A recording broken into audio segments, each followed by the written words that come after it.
ସମସ୍ତଙ୍କୁ ମୋର ଆନନ୍ଦିତ ଜୟଗୁରୁ।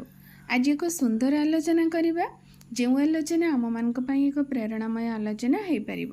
ପ୍ରକୃତରେ ଇଷ୍ଟାନୁସରଣ ପଥରେ ମଣିଷର କେତେବେଳେ ଦୁଷ୍ଟ ଗ୍ରହର କବଳରେ ପଡ଼ିବ, ତାଠାରୁ ରକ୍ଷା ପାଇବାର ଉପାୟ କ'ଣ, ବା କେମିତି ଜାଣିବା ଯେ ମଣିଷ ଦୁଷ୍ଟ ଗ୍ରହର କବଳରେ ସେ ପଡ଼ିଛି ବୋଲି। ଶ୍ରୀ ଶ୍ରୀ ଠାକୁର କହୁଛନ୍ତି, ଯେତେବେଳେ ଦେଖିବ ଇଷ୍ଟଙ୍କ ଧନ୍ଦା ମୁଣ୍ଡରୁ ଘୁଞ୍ଚି ଯାଉଛି, ଅନ୍ୟ ଧନ୍ଦା ପ୍ରବଳ ହୋଇ ଉଠିଛି, ଆଉ ସେଥିରେ ମତ୍ତ ହୋଇ ଇଷ୍ଟଙ୍କ ପାଇଁ କରିବାଟା ବାଦ ପଡ଼ିଯାଉଛି, ସେତେବେଳେ ଧରିନେବ ଯେ ତୁମେ ଦୁଷ୍ଟ ଗ୍ରହର କବଳରେ ପଡ଼ିଯାଇଛ। ଏହି ଅବସ୍ଥାରେ ଜୋର କରି ନିଜକୁ ଇଷ୍ଟାର୍ଥୀ ଚଳନରେ ଓ କରଣରେ ବ୍ୟାପୃତ ରଖିବାକୁ ହୁଏ।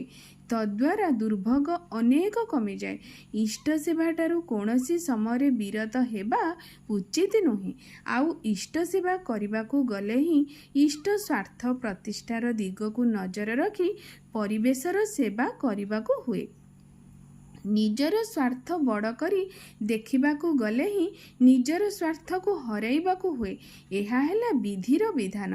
ଏହି ସତ୍ୟ ଯିଏ ନ ଜାଣିଛି ସେ ହେଲା ବେକୁବ ବର୍ବର। ଆଲୋଚନା ପ୍ରସଙ୍ଗ ନବମ ଖଣ୍ଡ।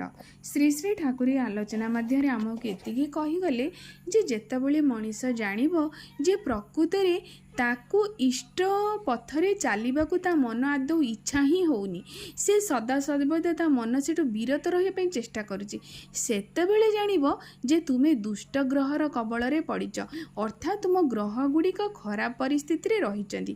ଯେତେବେଳେ ମଣିଷ ସେ ସବୁକୁ କାଟି, ସେ ସବୁକୁ ପଛ କରି ଇଷ୍ଟଙ୍କ ପଥକୁ ଆଗ କରି ବା ଇଷ୍ଟଙ୍କ କାର୍ଯ୍ୟକୁ ବିନା ଦ୍ୱିଧାରେ ଶ୍ରଦ୍ଧା ଭକ୍ତି ଭଲ ପାଇବାର ସହକାରେ ସେ କରିଯିବ, ତାହେଲେ ଦେଖିବ ସେଇ ଦୁଷ୍ଟ ଗ୍ରହ ଗୁଡ଼ିକ ତାକୁ କିପରି ଶୁଭପ୍ରଦ ଦେଉଛନ୍ତି ଫଳ। ତେଣୁ ଆମେମାନେ ଏଇଟା ଜାଣିପାରିଲେ ପ୍ରକୃତରେ ଆମେ କେତେବେଳେ ଦୁଷ୍ଟ ଗ୍ରହର କବଳରେ ପଡ଼ିଛେ ବୋଲି ଆମେ ଅନୁଭବ କରିବା।